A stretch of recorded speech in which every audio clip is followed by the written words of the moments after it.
Posso ler? O texto diz assim: Elias partiu rapidamente dali e encontrou Eliseu, filho de Safate, que arava com 12 juntas de bois adiante dele. E ele estava com a 12ª.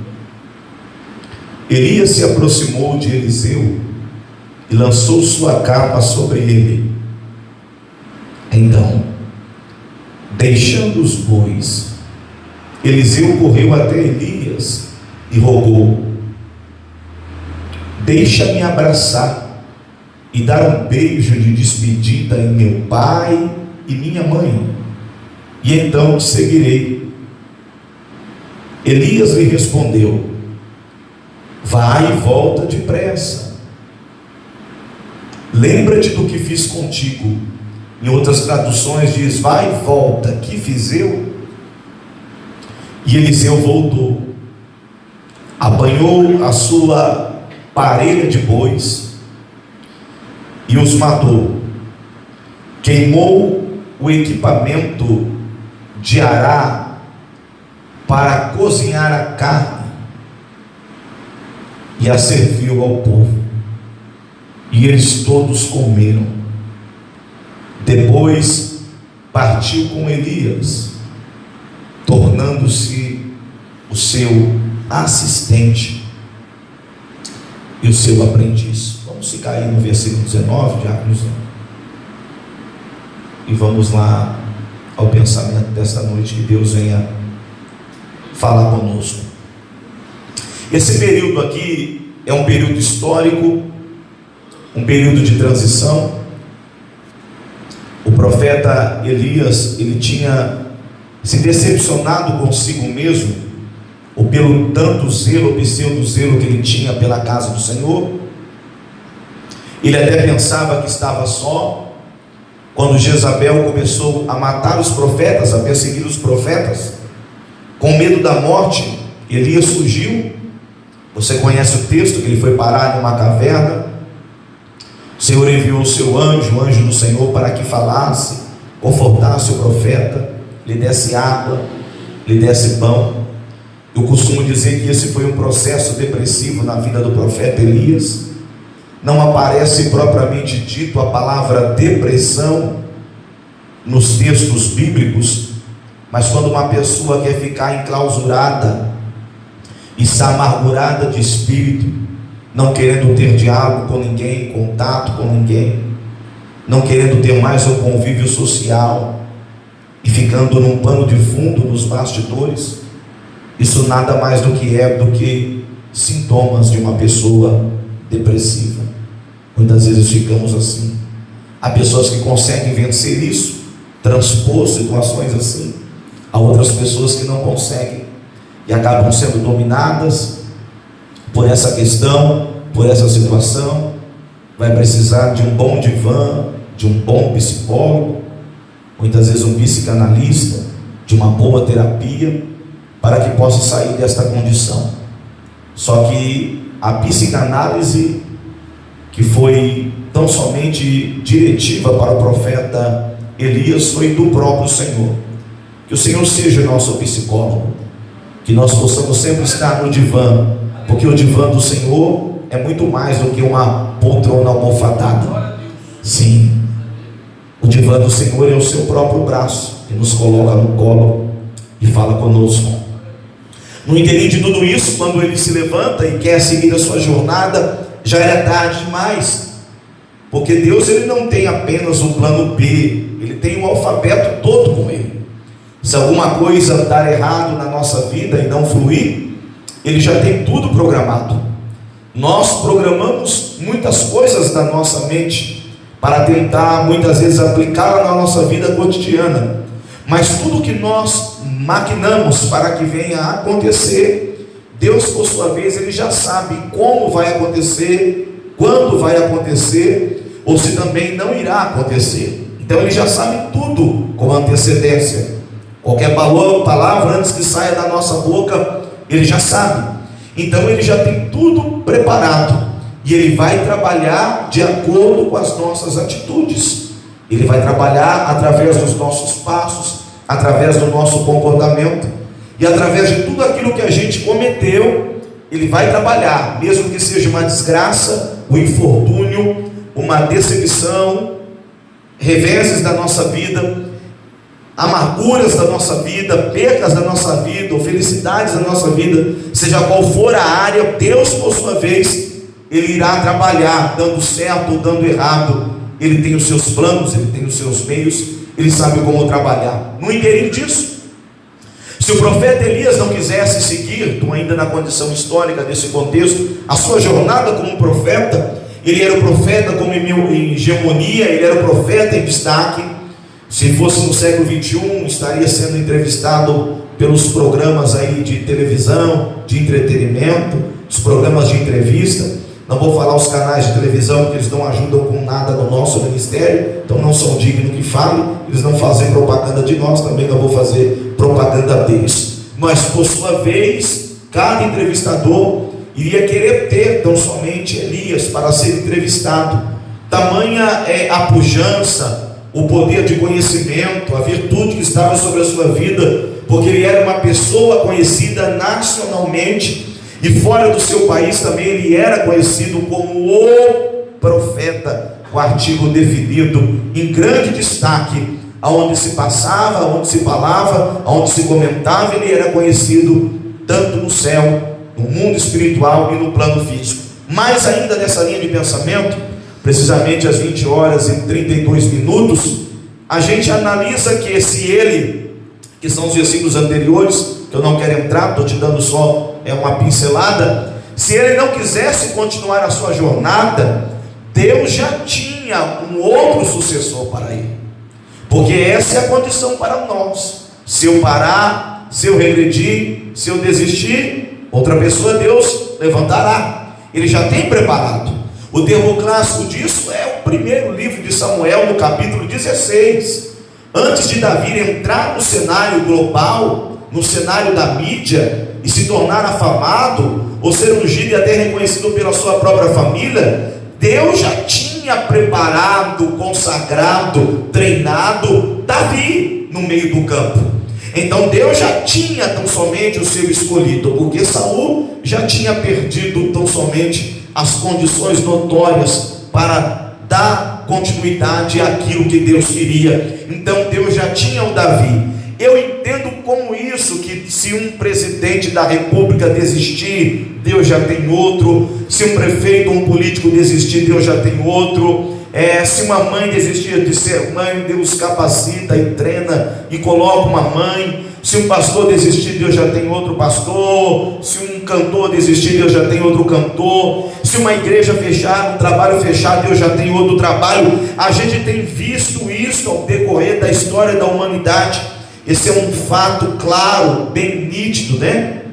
Bem transparente, de fatos que marcaram a história da humanidade, que sempre quando cai um, Deus tem outro. Por isso que tem tantos vices por aí. Mas tudo bem. Esse sucessor do profeta Elias se tornaria agora o profeta Eliseu. O significado do nome Elias, no original hebraico, significa, de Alexandra, o Senhor é o meu Deus. E o significado do nome Eliseu significa: o Senhor é a minha salvação. Então a gente já poderia aplicar aqui, vem comigo, não durma não, veja aqui no versículo 19, a gente poderia interpretar ou fazer uma conjectura bíblica mais ou menos assim: o Senhor é o meu Deus, partiu rapidamente dali e encontrou o Senhor, que é a minha salvação. A primeira coisa que nós aprendemos aqui é que quando Deus quer levantar alguém, graduar alguém, exaltar alguém, Ele tem pressa, Ele age rápido. Nós, da condição humana, agimos com rapidez em coisas que são do nosso interesse, mas muitas vezes coisas que não são do nosso interesse, nós não temos agilidade e nem rapidez, mas Deus tem rapidez. Um termo clássico disso é quando Jesus encontra tão somente Zaqueu e o avista de longe, porque Zaqueu queria ver o Senhor porque tinha baixa estatura, mas o Senhor já sabia que Zaqueu estava no pé de sicômoro, de figo silvestre, e a primeira palavra diretiva que Deus disse para Zaqueu é: Zaqueu, desce-te depressa, porque Deus queria abençoar rápido, trabalhar rápido. O capítulo 19, o Senhor ainda disse: Zaqueu, hoje é a salvação da sua casa, porque o Filho do Homem veio buscar e salvar para aquilo que se havia perdido. Veja, meus irmãos, que se o inimigo trabalha com rapidez para tentar te destruir, para tentar te desanimar, para aniquilar os teus projetos, para gerar doenças, para gerar calamidades, mais rápido do que o inimigo é o próprio Deus. O próprio Deus é veloz, Ele chega primeiro, Ele chega rapidamente. Ele já chegou nesta noite, Ele já está lá na frente, trabalhando em prol dos teus negócios, trabalhando em prol dos teus filhos. Eu sinto a presença do Deus veloz, do Deus rápido, que viaja mais rápido que a velocidade da luz, que viaja mais rápido que qualquer foguete, qualquer aeronave da NASA. É o Todo-Poderoso, que mais rápido daquilo que você espera chegará ao seu alcance, chegará ao seu destino, chegará ao seu porto, chegará à sua embarcação. Até parece que ele está lento, mas ele não tarda, ele não toscaneja e ele não dormita, ele vem rápido. O Senhor é o meu Deus, está partindo rapidamente dali, da onde ele se encontra, do Monte Carmelo, para ir de encontro com Eliseu, que significa a minha salvação. Que a salvação do Todo-Poderoso chegue à sua casa, chegue ao seu arraial, chegue até os seus amigos, e que o nome dele seja glorificado. Levante a mão se você está entendendo, porque rapidamente ele já chegou nesta noite. Aleluia. Eliseu, ele é filho de Safate, dos maiores pecuaristas e agricultores daquela época, da região de Abel-Meolá. Era uma região de grandes prados, férteis, planos, onde era próprio, para que os gados ficassem ali. Por exemplo, eu estive em Campo Grande. Quem já esteve lá fazendo propaganda das cidades, tão somente do nosso Brasil, e Cuiabá, a carne daquela região é diferente da carne que nós alimentamos aqui, ou nos alimentamos aqui com gado. Até eles disseram: Moisés, o gado que vocês se alimentam lá é gado de confinamento, por isso que a carne não é assim. Quem já foi para aquela região sabe que tudo é plano, e isso é propício tão somente para a condição anatômica do gado, para que ele possa ser abatido. Então assim era essa região de Abel-Meolá, onde morava tão somente o pai de Eliseu, Aqui está tão somente o nome do pai dele, Safate, que significa juízo ou julgamento. Venha comigo na linha de raciocínio. Então o Senhor é o meu Deus, está partindo rapidamente para encontrar o Senhor e a minha salvação, para trazer o que? O julgamento. Quando o profeta Eliseu ele vai nessa jornada, ele vai nessa trajetória, ele vai de encontro tão somente com Eliseu, que era um camponês, um agricultor, um homem do campo, que trabalhava na área da pecuária, que não era da friboi, e ele está arando a terra com 12 juntas de bois. Eu aplico um pouco desse versículo, é a primeira vez que eu estou pregando ele, mas ele está no meu primeiro livro, Geazi era inocente. Ele arava a terra com 12 juntas de bois. Para um agricultor e um camponês ter uma junta de bois, é porque ele já tinha muito poder aquisitivo. É como se ele já tivesse aí mais de 50 funcionários que aravam a terra. E se entrar na condição de maquinária, porque ele já tinha grandes tratores trabalhando para ele. Um trator já seria muito naquela época, mas mostra o poder aquisitivo e financeiro que essa família tinha na área da pecuária, que eles tinham 12 juntas de bois. Outra conotação de exemplo que eu vejo, que muitas vezes eles dizem que é o fazendeiro que tão somente com seu olhar que engorda o gado. Eu costumo dizer que é o pastor orando e jejuando que abençoa suas ovelhas. Nós temos um exemplo clássico aqui de um homem que é rico, de um homem que é o próspero, de Eliseu, que é herdeiro do seu pai, que ele poderia estar numa cama almofadada, é claro que não tinha, num colchão king size, uma tela de TV 8K ou 10K ou 7K, com o WhatsApp na mão, com um balde de pipoca, ou comendo qualquer outra refeição, ou comendo uma picanha, ou comendo uma linguiça, ou com seu bom suco de uva, ou seu vinho. Ele poderia estar em qualquer outro lugar, ele poderia estar fazendo tão somente um resort, numa região grega, ele poderia estar tão somente em Jerusalém, mas não, ele está juntamente colocando a mão na massa, ou precisamente a mão no arado, trabalhando, valorizando a condição de estar tão somente na fazenda do seu pai. E isso, meus irmãos, é outra lição para nós, porque o nosso pai, ele não nos deu uma junta de bois, e nós também não somos da área da pecuária, mas Deus deu para nós uma plantação, uma colheita,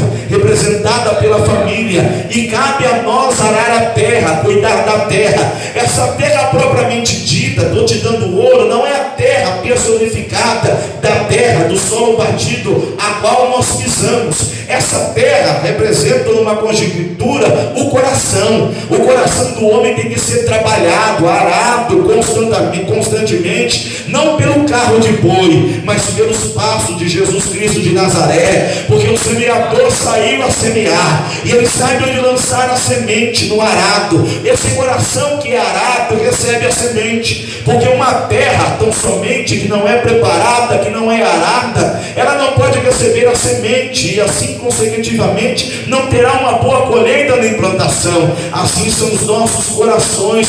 O Senhor ara, trabalha, prepara, para depois lançar a semente, para depois irrigar, para ela depois germinar, crescer, produzir frutos com abundância. Há corações do planeta Terra que ainda não foram arados, e eu vou ainda em outra linha, estão sendo arados pelos carros de boi, pela força humana, pela condição humana, pelo pé bruto do ser humano. Mas bom é o Senhor, que sabe a terra arar com cuidado. Ele conhece qualquer tipo de terra, ele conhece todos os tipos de coração, ele conhece toda a logística, ele sabe como trabalhar, e ele quer nos dar a lição, que como salvação, que assim significa o nome Eliseu, o Senhor é a minha salvação, eu devo continuar arando a terra do meu pai, trabalhando em meus negócios, trabalhando em meus empreendimentos. Se eu quero crescimento, eu tenho que colocar tão somente a minha condição, eu tenho que entrar na frente, dar a minha cara para bater, eu tenho que estar envolvido.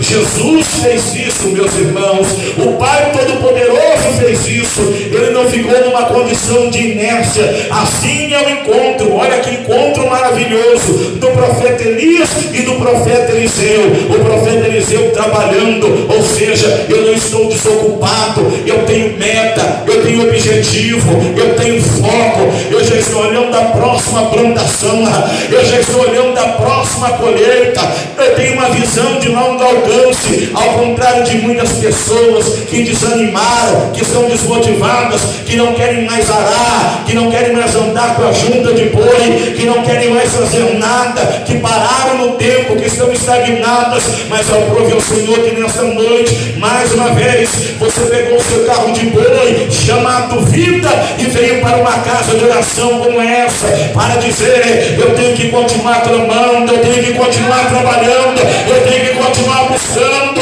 Há partes da minha vida que o solo ainda está duro, que o solo ainda não está na condição de plantio, mas eu vou preparar, eu vou deixar esse solo na condição ideal, e quando estiver na condição ideal, o Senhor me dará uma semente para eu lançar nesse solo, e o nome dele ser glorificado em minha vida e na vida daqueles que me cercam. Que nesta noite o semeador venha me dar sementes, para que o nome dele lá e a segue vaciar seja glorificado na tua vida. Você quer sementes? Você quer sementes? Você quer sementes? Então cuide do seu arado, aleluia. Veja, meus irmãos, que primeiro ele parte ainda do versículo 19 de Água José, dá um caldo ainda. Tá bem que vocês têm pastor, não tem fim vem, você chega e come até arrebentar. Quem não gosta de palavra não fica aqui, porque eu não trabalho com magia, sempre palavra. Nunca você vai chegar numa reunião aqui só se eu me corromper e eu criar alguma coisa que não existe. E ainda que Deus me tome em revelação, em mistério, que me tome e me usa nessa área, só abrirei a minha boca e os meus lábios para falar aquilo que procede do Senhor. Nada de infantilidade, porque como eu digo e tenho cumprido, que sejam 20, 30, mas 20, 30 maduros. Eu não posso viver de fantasia, porque a minha época do balão mágico, do programa da Xuxa, já passou, e o barco no carrossel também.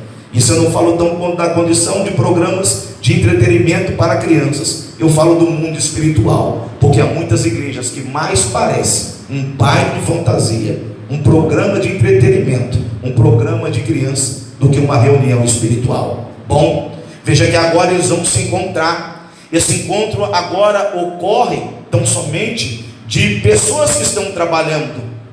O profeta Elias, que é completamente diferente, que não trabalhava no campo, e agora o futuro profeta Eliseu, o homem do campo, né? Então somente na condição da agropecuária, do agronegócio, que não tem nenhum envolvimento com a obra de Deus, não tinha pai como sacerdote, não tinha sido chamado nessa condição, mas arava com 12 juntas de bois adiante dele, e ele estava com a 12ª, ou seja, ele estava aqui atrás, e lá na frente estavam os outros boieiros, todos os outros homens com as juntas de bois, com o carro de boi lá na frente, e ele na 12ª. Veja que primeiro o Senhor vai, é o que diz isso, ele vai, ele encontra, não é o versículo 19, primeiro ele encontra, volta um pouquinho na Tiago José, sobe um pouquinho no versículo 19, olha lá, ele partiu rapidamente dali e encontrou Eliseu, encontrou, mas ele só vai se aproximar após o encontro. Então ele analisa, ele vê se realmente é aquela pessoa, se realmente aquele homem é capaz, que é o princípio do livro dos Juízes de Israel, no capítulo 6, de Gideão, que Gideão está malhando trigo no lagar.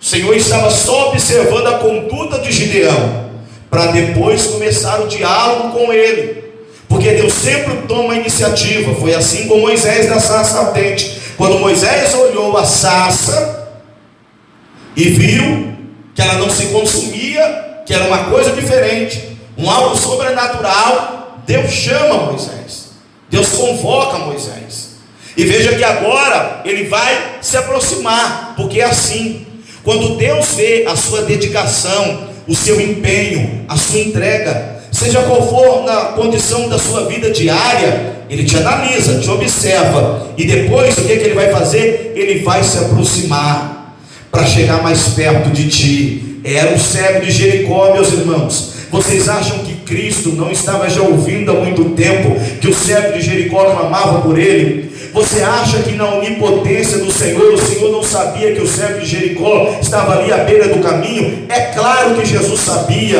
é claro que Jesus estava ouvindo, mas Jesus queria ver até quanto seria a proposta, a vontade, a gana de querer ser curado, de querer enxergar, de querer crescer, de querer progredir, de querer ver o mundo de uma maneira colorida e sair do escuro ou do preto e branco. Então Deus age assim. Quando ele percebeu que a intensidade do clamor do cego de Jericó era intensa, ele perguntou imediatamente: o que queres que eu te faça? Ele quer ver a intensidade, como ele viu a intensidade do paralítico tão somente de Betesda, em João capítulo 5, a qual aquele homem se arrastava pelo tanque. Jesus sabia que aquele homem estava ali há muitos anos, Jesus conhecia a história daquele homem, Jesus poderia passar para ali para criar a situação, mas ele esperou o decorrer do tempo, a iniciativa, a luta, a gana de querer alguma coisa. Lembramos aqui, vamos na linha, daqui a pouco é 21 horas,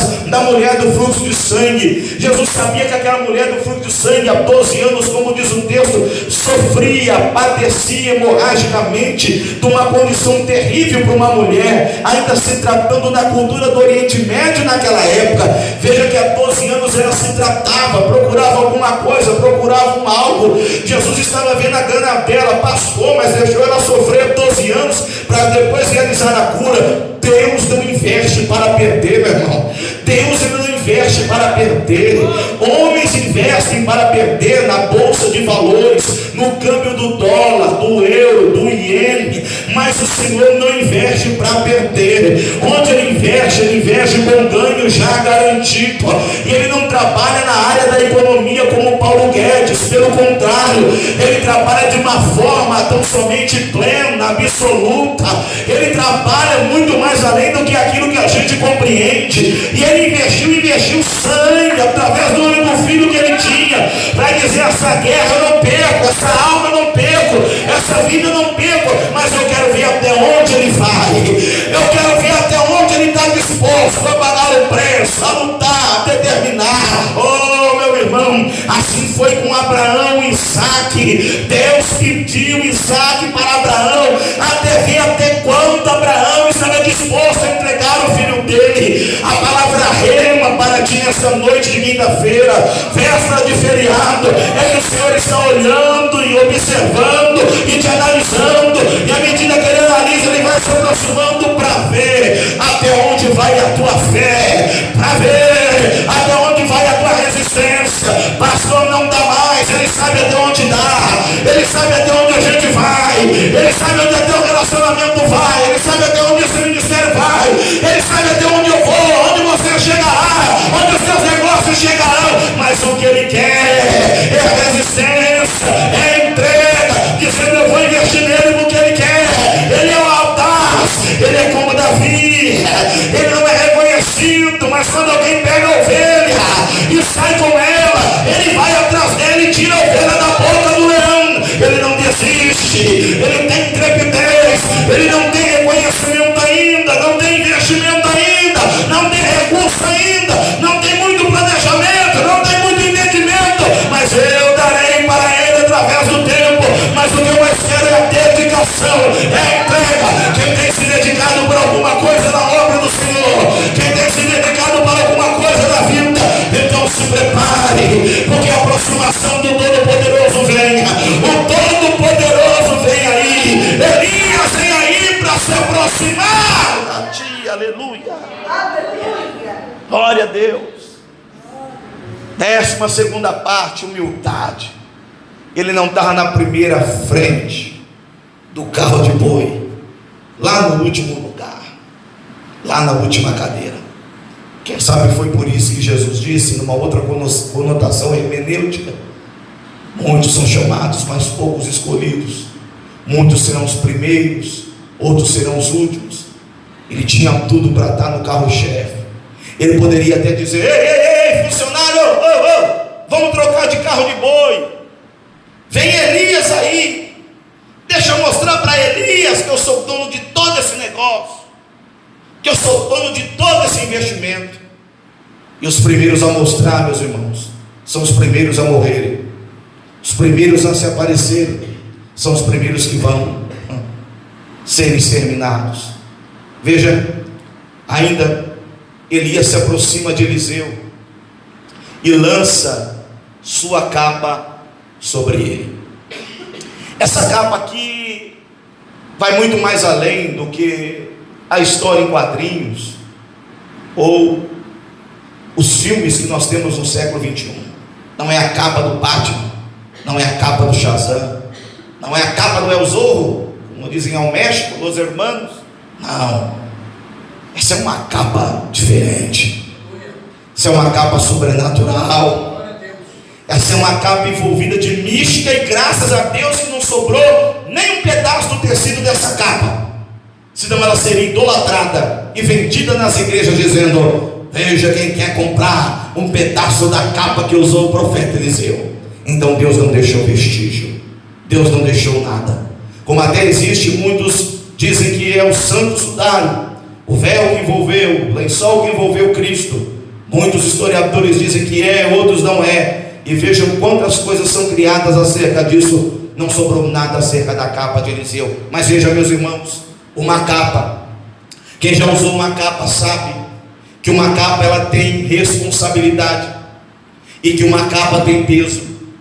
Quando ele vai lançar, veja, ele não joga, ele lança a sua capa sobre ele. Ele está lançando nada mais, nada menos, tão somente sobre Eliseu, o madeiro, a cruz do Calvário, sobre o profeta Eliseu. Vou repetir, porque o madeiro gera isso, a capa gera isso.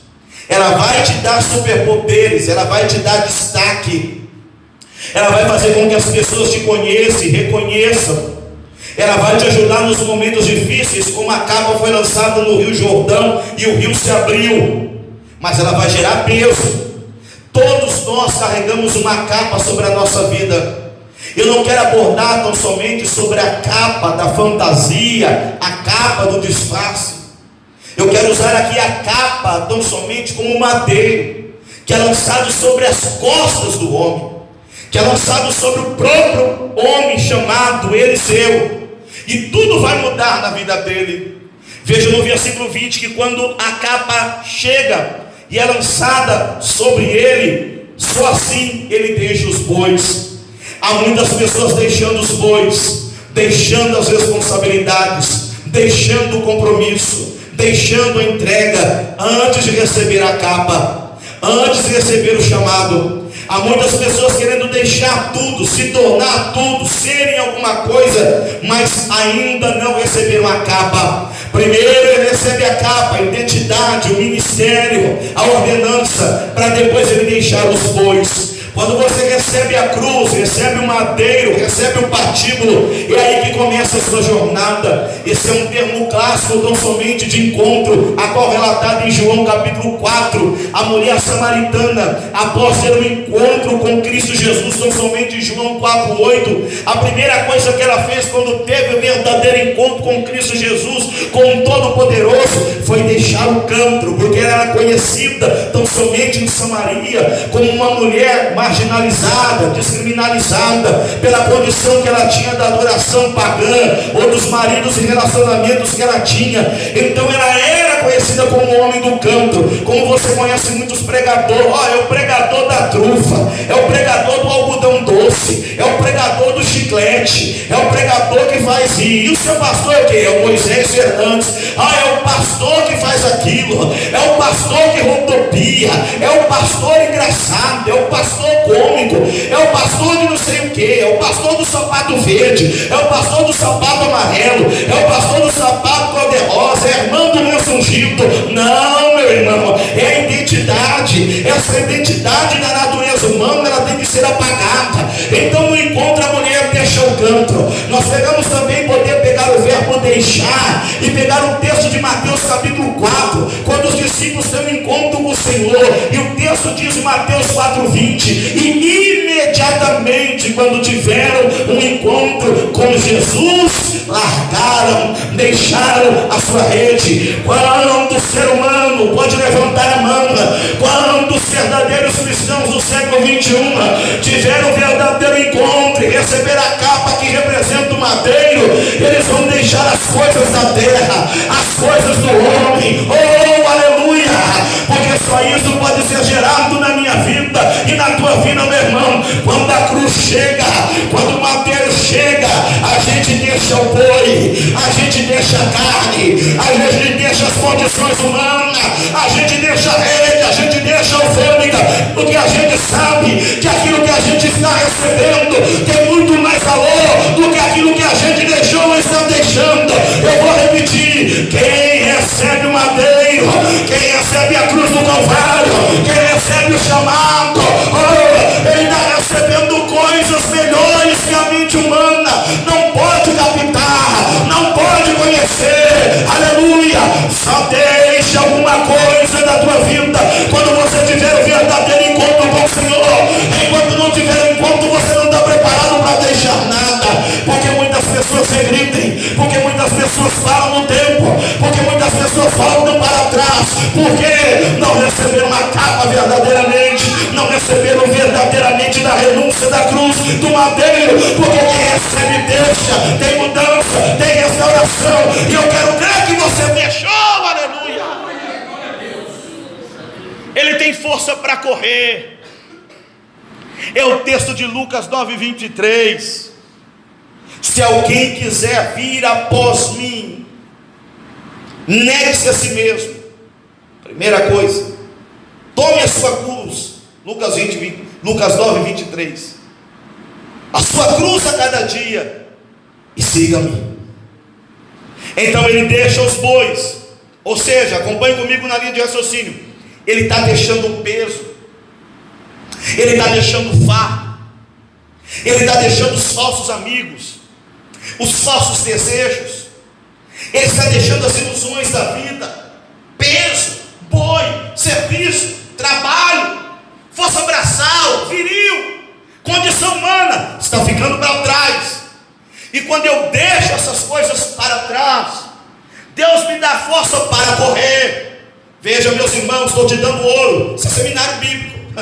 Fosse fazer palestra em catedral, imagina onde a gente estaria. No versículo 19, ele andava, irmão Eduardo, diaconisa Carolina, com a junta de bois, porque gerava peso humano, conotação humana. Depois que ele deixou as condições humanas, que representam o boi, as tarefas humanas, agora ele tem força para correr. Porque todo homem que ainda não recebeu o chamado, não recebeu a cruz, não recebeu o madeiro, não recebeu a virtude do Espírito Santo, ele ainda continua andando, carregando um peso descomunal na sua vida.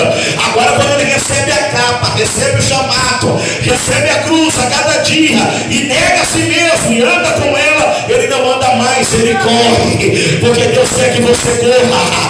Haverá momentos na sua vida que você caminhava e não tinha força, mas depois que a capa está sobre ti, que o madeiro está sobre ti, você tem força para correr e ir imediatamente de encontro ao seu destino, ao teu sonho, ao teu propósito. Aleluia. Ele corre até Elias, ele corre até a salvação.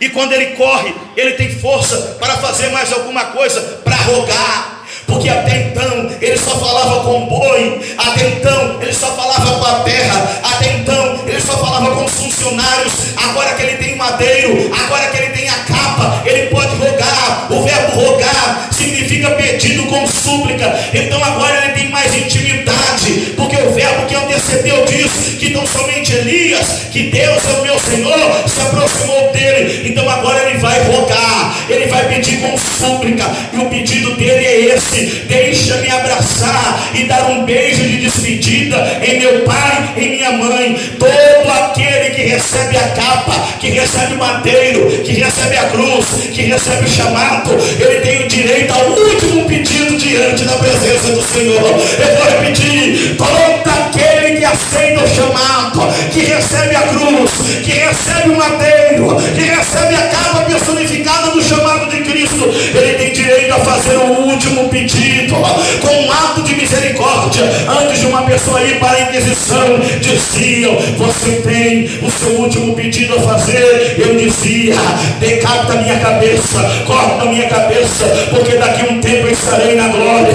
Você tem o último pedido a fazer: faça com que essa fornalha se aqueça muito mais, que ela consuma minha carne, porque quando eu abrir os meus olhos, eu não estarei mais chamuscado pelas chamas tão somente da condição humana, mas estarei na glória da eternidade, glorificando o Todo-Poderoso. Deus sempre dá, secabando que a sé, lavando que mandar a pantoia, um direito de despedida a cada pessoa. Deixa-me abraçar e dar um beijo de despedida em meu pai e minha mãe. Ele era um homem do campo, ele era um homem viril, um homem de força braçal, mas Eliseu também era um homem de sentimentos. Todo homem, por mais duro que seja, que tem um coração de pederneira, ele tem um sentimento humano dentro do seu coração. Nós temos outra condição na vida de Eliseu. Ele era um homem do campo, bruto, não era muito formal nem intelectual, mas ele tinha sentimento. Eu preciso dar um beijo de despedida em meu pai e minha mãe. Eu não posso partir daqui de qualquer maneira. Essa também é uma palavra evangelística para almas que virão. Só siga a cruz, só corra atrás do profeta Elias, só faça o pedido depois que você tiver certeza que você não tem mais sentimento guardado e personificado pela família, porque a família é bênção sim, mas se a família estiver acima do reinado, estiver acima do madeiro, estiver acima da crucificação, o que será? Oh, meu irmão, foi o que aconteceu em João 2, quando acabou o vinho. A mãe de Jesus, Terreira Maria, disse: acabou o vinho. Jesus disse: oh mulher, o que tenho eu contigo? Oh, você não conhece as coisas espirituais, Maria. Jesus nunca quis se misturar, é por isso que ele não casou, não para não se corromper, mas para entrar em outra categoria, não somente diante da condição humana, Jesus sempre se precaveu. Ele deu oportunidade para todos. Ele sempre dará oportunidade de escolha para mim e para ti, para ter seu último pedido de despedida. Ele vai: deixa eu me despedir de meu pai e minha mãe, então eu te seguirei. Na palavra de Lucas 14, Jesus convidou não somente os homens para as bodas. Um se esquivou, dizendo que tinha comprado uma propriedade, outro tinha comprado os bois, outro tinha se casado e não podia ir. Deram desculpas. Muitos dão desculpa por causa do sol, por causa da lua, por causa da crise, por causa da doença, por causa da enfermidade. Muitos dão desculpa por causa do filho e dizendo: eu não vou, eu não quero. Mas Deus está dando oportunidade de despedida para você seguir a jornada. Veja, Elias vai responder. Essa resposta é imediata. Por isso que é bom ter contato com Deus, diretiva com Deus. As respostas vêm imediata. O encontro foi imediato, a aproximação foi imediata, a resposta é imediata. E ele diz: vai e volta depressa, porque eu tenho pressa na sua vida. Dê um beijo no seu pai, abraça o seu pai, se despeça desse mundo, se despeça dessa terra, se despeça desses amigos, se despeça desse sistema, se despeça deste bairro, se despeça dessa cidade, se despeça de tudo aquilo que você já viu no planeta Terra, ou de tudo aquilo que você ouviu e viu desde quando você era criança. Porque, Senhor, porque a partir de hoje, quando você me seguir, você vai ver coisas que você nunca viu, você vai contemplar coisas que você nunca contemplou, porque até então, Eliseu, a tua vida era no natural. Hoje você tem a calma, você tem o Mateus, e eu estou te levando para o mundo espiritual. Ei, Deus já te chamou um dia quando você o aceitou e te trouxe para o Evangelho, e você se batizou, ou um dia se batizará. Ele não enviou Elias, ele mesmo veio e colocou o madeiro, o patíbulo, a cruz sobre ti, dizendo: eu preciso de ti. Veja quantas coisas você contemplou, coisas que você não via no natural, hoje você vê. Coisas que você não sentia como homem natural, hoje você sente. O que é isso, pastor? É um mundo sobrenatural, despertando em tua vida, despertando em tua casa, despertando em tua família.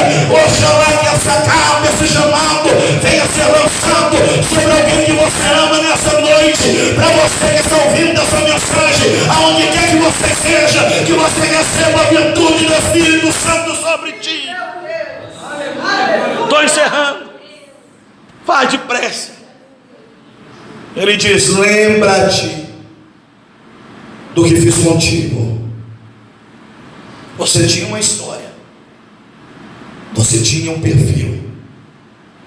Agora analise bem, Eliseu, o que eu fiz contigo, o que eu estou te dando, o que eu estou lançando sobre ti. Analise bem. Te despeça de seu pai, de sua mãe, de seus amigos, mas analise e lembre do que eu fiz contigo. Eliseu volta. Ele não é um filho pródigo que sai sem se despedir dos pais. E ele vai fazer uma coisa importante. Ele vai pegar sua parelha de bois. Em outros textos diz sua junta de bois, aquele maquinário que ara a terra de madeira. Ele vai pegar aquilo ali, veja. Ele apanha sua parelha, a dele, não a dos outros. A dele, não a dos outros.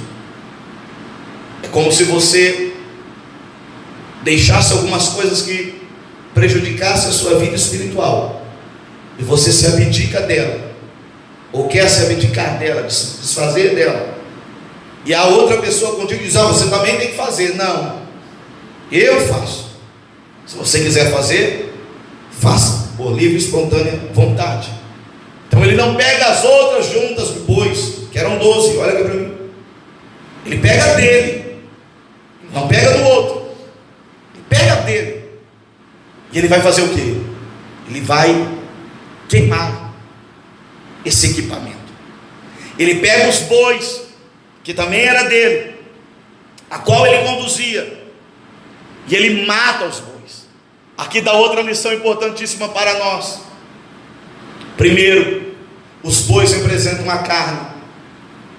a natureza humana, o desejo humano.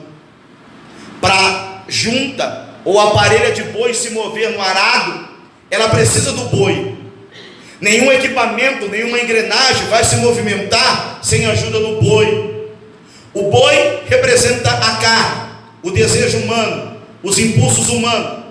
E os equipamentos é a continuidade do desejo humano, da tentação humana, da carnalidade humana, da proporção humana. Então, qual é a lição que Eliseu dá? Eu preciso queimar, eu preciso desfazer do equipamento e desfazer do boi. Porque enquanto o boi, a carne, o desejo humano, a natureza humana continua viva em mim, ela vai mover a engrenagem da aparelho e do equipamento e pode me levar à ruína, pode me levar à tentação. Então o que eu tenho que fazer? Eu tenho que queimar. Esse fogo, meus irmãos, aqui tipologicamente representa a presença do Espírito Santo.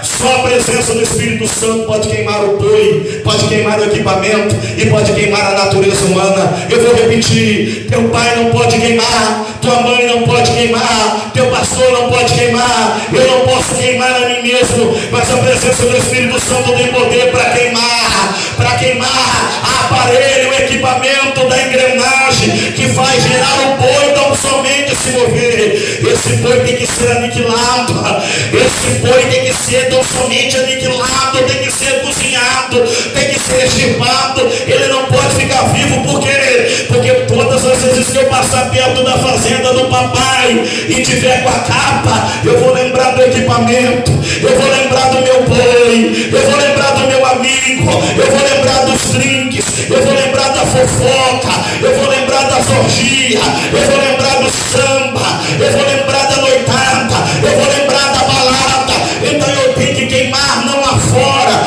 eu tenho que queimar isso dentro de mim, porque eu queimando isso dentro de mim através do Espírito Santo, eu terei ousadia para continuar a caminhada. Quantas pessoas que seguiram a caminhada, mas o boi continua lá, a parelha de boi continua lá, ele conhece o endereço, ele sabe onde mora. Olha aqui para mim, essa parelha de boi vive dentro do coração do homem, do coração da mulher, representa a natureza humana. Todo dia a carne que representa o boi, ela deseja, e ela quer usar a aparelha que representa a coordenação motora do homem, porque a carne é a condição moral e a aparelha é a condição motora do homem. Uma trabalha com a outra, é induzido, depois você come. Por exemplo, Adão e Eva tinham a condição do boi moral, Eva tinha o boi moral. A carnalidade na condição humana já estava implícita, explícita na vida dela. Satanás lançou a semente, lançou o boi, dizendo: olha, de todas as árvores do jardim você poderás comer livremente. Não foi isso que o Senhor disse? Ela falou: agora ela vai usar a parelha do boi, que vai gerar tão somente a movimentação. Ela olha, vendo que a árvore era boa a comer, agradável aos olhos e desejável para dar entendimento, ela vai agora e come. É a parelha dos bois. Isso demonstra a conotação da parelha que tem que ser aniquilada e queimada. Veja, ele vai servir todo o povo, ele quer que todos vejam, porque quando a cruz está sobre ti, todos verão que você não carrega mais boi, que você não carrega mais parelha, que você carrega capa.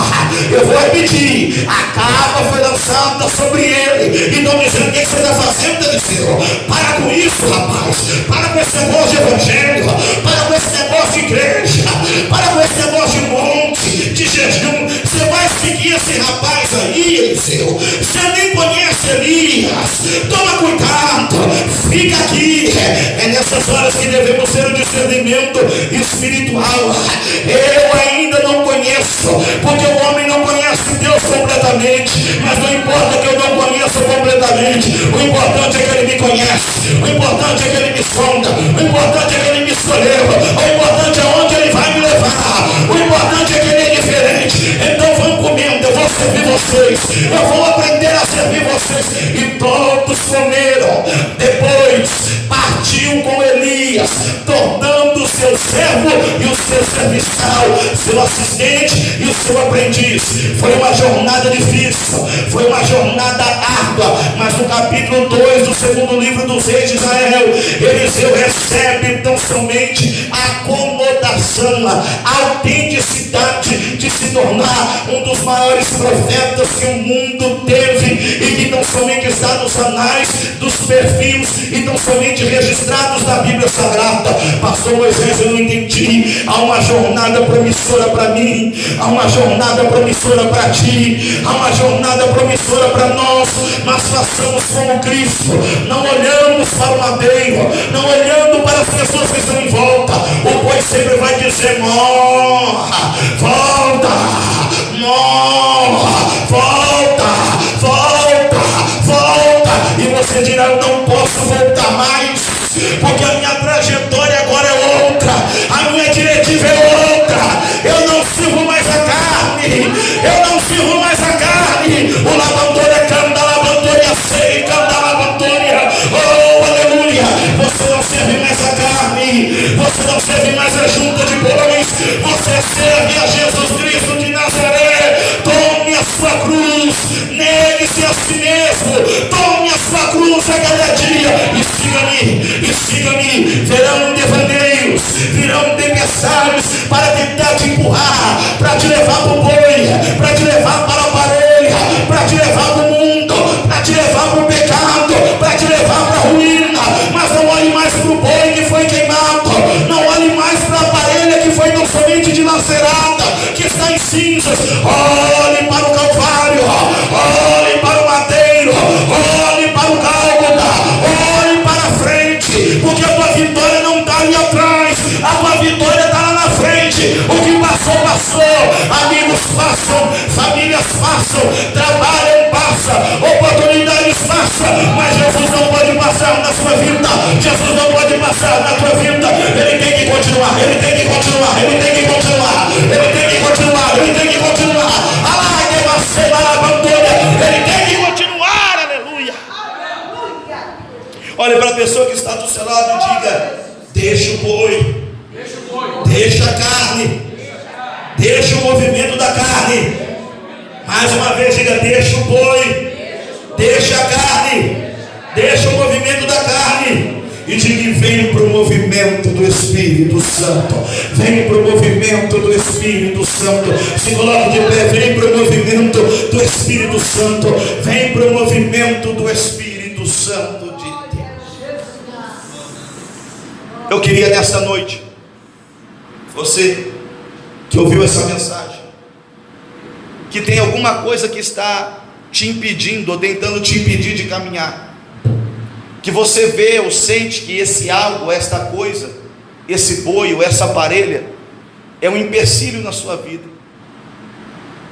e você tem tentado, mas muitas vezes não consegue, que o fogo do Espírito Santo, a chama do Espírito Santo, personificada na pessoa bendita de Jesus nesta noite, venha fazer com que isso seja queimado e venha te dar força para você continuar a sua jornada.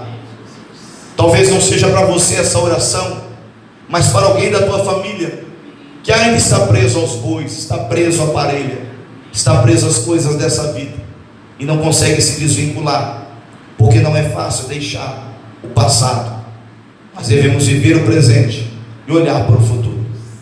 A minha oração nesta noite é para que nós não venhamos olhar mais para que o mundo nos ofereceu, nos oferece e tentará nos oferecer, mas que a gente sempre olhe pela capa, que a gente venha se lembrar, como disse o profeta Elias a Eliseu: lembra do que eu te fiz, lembra do que Jesus fez por ti, lembra do que Jesus está fazendo por ti, e não se esqueça que coisas grandes Ele tem e fará. Ore comigo, pode soltar o louvor, Diácono José. Senhor Deus, querido Pai, no nome de Jesus Cristo de Nazaré, ore comigo, igreja. Nós estamos na sua casa nesta noite, nós estamos no teu santo templo, nós estamos na sua morada, nós estamos no seu tabernáculo. Há coisas da minha vida que precisam morrer, há coisas da minha vida e natureza humana que precisam ser queimadas, como na vida do seu filho e da sua filha. Deus, no nome de Jesus, que o fogo do teu Espírito Santo, que a chama divina e protetora e que purifica, Venha dissolver tudo aquilo que não presta. Venha dissolver tudo aquilo que não serve. Que o teu Espírito Santo venha dissolver as madeiras, as parelhas, os embaraços, os laços, as enfermidades, os impedimentos, os falsos amigos, os falsos relacionamentos. Tudo, Senhor. Tudo seja queimado no mundo espiritual desta noite. Queima, Senhor. Queima, Senhor. Nós queremos ir à frente.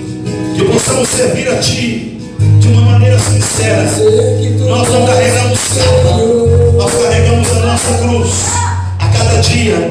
Nós carregamos o nosso madeiro e nós não queremos resistir. Clame, jovem, clame, moço, clame, igreja.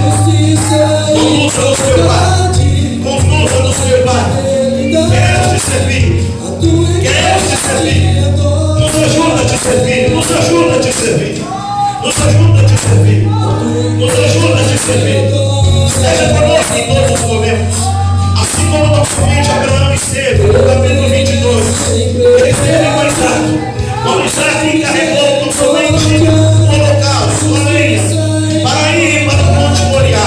O Senhor estava lá, representado pela vida de Abraão.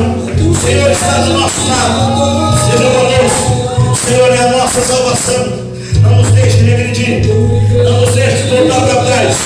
Não nos deixe regredir. Não nos deixe voltar para trás. Não nos deixe regredir. Não nos deixe voltar para trás.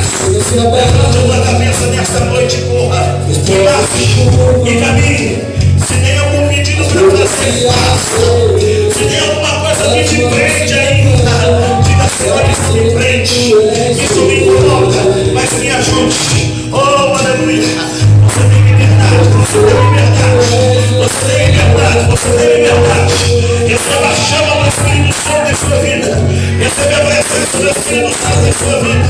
Está calabando, morobador e a série, cantar a altura. Feche os seus olhos e fale com o seu Criador. Vinde a mim, vinde a mim. Todos que estáis cansados e oprimidos, eu vos aliviarei. Aprendei de mim que sou manso e humilde. Encontrarei descanso para as vossas almas. Porque o meu jugo é suave, e o meu fardo é leve. O meu jugo é suave, e o meu fardo é leve. Você está melhor do que quando você começou. Você está melhor do que quando você iniciou a fé. Olhe para trás e veja até onde o Senhor te conduziu. Olhe para trás e veja até onde o Senhor te trouxe. Ele tem mais para ti nessa noite. Ele tem mais para a tua família. Ele tem mais para a tua casa. Levante a tua mão e adore, adore, adore. E deixa ele queimar, aleluia. Aleluia. Nada de misericórdia. Abraça no Senhor. Você seja abençoado por essa palavra. Saia daqui abençoado. Deus abençoe a sua família. Que Deus abençoe seu feriado. Que Deus abençoe seu esforço. Que Deus abençoe sua dedicação. Que Deus abençoe seus filhos, seus negócios, sua parentela. Que Deus te proteja, que te cuida. Aleluia.